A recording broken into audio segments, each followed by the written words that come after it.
If your new vehicle is equipped with power-adjustable seats, here's how to operate them. To make the seat slide forward or backward, look for this switch on the outer edge of the seat. Slide it forward or backward, and the seat will move in that direction.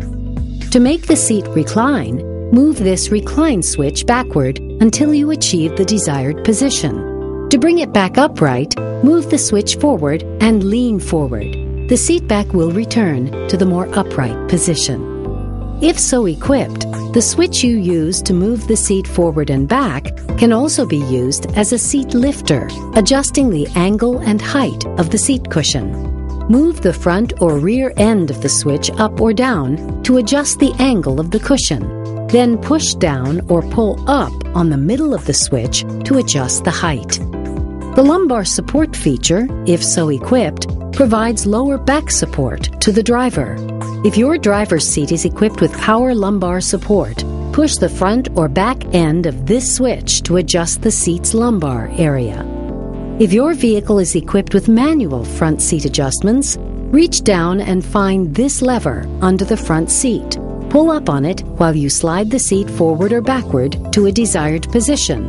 Release the lever to lock the seat in that position. To recline the front seat backs manually, locate this lever on the outside of the seat base. Pull up and lean back.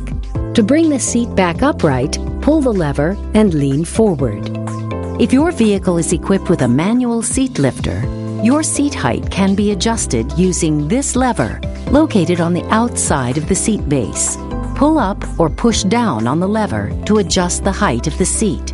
Release the lever when a comfortable position is achieved. Folding rear seats will provide an increased load capacity, especially important when carrying long items. To fold down the passenger side rear seat, lift this cover and press this release button on the rear parcel shelf.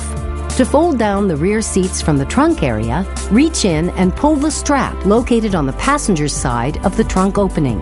Then pull on the strap located on the driver's side of the trunk opening and fold both seats forward for added trunk space. For security purposes, you can lock the rear seats in place to block access to the trunk. Use the mechanical key on the back of your intelligent key to lock these seats in place. Please refer to your owner's manual for further instructions.